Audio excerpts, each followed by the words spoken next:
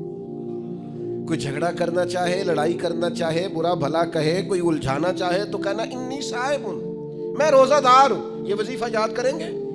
کیا کہنا ہے؟ یہ وظیفہ ہے پورے رمضان کا. یہ بخاری میں حضور نے بتایا ہے. کوئی جھگڑا کرے گھر کے باہر بھی اور گھر کے اندر بھی, کوئی جھگڑا کرنے لگے, جھگڑا ہونے لگے تو کہنا انی صائم ہوں میں. اور ایک دفعہ نہیں کہنا, مرتین. حضور نے فرمایا 2 دفعہ کہنا میں روزہ دار ہوں, میں کوئی جھگڑا نہیں کروں گا, کوئی فساد نہیں کروں گا, کسی بےہودہ بات کا جواب نہیں دوں گا. کیوں؟ اس لیے کہ میری ایک شان ہے, میں روزہ دار ہوں. میں اس وقت ایک منصب پر فائز ہوں, میں روزہ دار ہوں. یہ وظیفہ پکانا ہے ہر بےہودہ بات سے, ہر جگہ. اور حضور علیہ السلام نے فرمایا, یہ بھی بخاری میں موجود ہے, فرمایا جس نے جھوٹ بولنا اور اس پر عمل کرنا نہیں چھوڑا, اللہ کو اس کے بھوکا پیاسا رہنے کی کوئی حاجت نہیں ہے. جھوٹ ہی نہیں چھوڑا اس نے, ابھی بھی جھوٹ بول رہا ہے, روزہ رکھ کے بھی جھوٹ پر عمل کر رہا ہے, اللہ تعالیٰ کو اس کے بھوکا پیاسا رہنے کی کوئی حاجت نہیں ہے. تو روزہ رکھنا ہے, پھر اس کی تھوڑی سی حفاظت بھی کرنی. پھر آگے چلیے, 5ویں گزارش. نبی پاک نے فرمایا رمضان غم خاری کا مہینہ ہے. آپ کو پتہ ہے جو بندہ روزہ نہ رکھ سکے کسی خاص مجبوری کی وجہ سے, بیماری کی وجہ سے, کسی عذر کی وجہ سے, تو قرآن مجید نے کیا کہا ہے, وہ ایک مسکین کو کھانا کھلائے. روزے کا فدیہ یہ ہے کہ پھر وہ کیا کرے, روزہ نہیں رکھ سکتا تو مسکین کی خدمت کرے. شرعی حکم یہ ہے کہ کسی نے اگر روزہ توڑ دیا رمضان کا تو 60 روزے رکھے کفارے میں. 60 نہیں رکھ سکتا تو پھر 60 مسکینوں کو کھانا کھلائے. تو بار بار روزے میں مسکین کا ذکر آ رہا ہے. نبی کریم صلی اللہ تعالی علیہ وسلم نے ارشاد فرمایا, جس شخص نے کسی روزہ دار کو افطاری کرائی تو اللہ تبارک و تعالی افطاری کرانے والے کی بخشش بھی فرما دے گا, اور فرمایا جتنا اجر روزہ رکھنے والے کو ملے گا اتنا ہی اجر اللہ افطار کرانے والے کو بھی عطا فرمائے گا.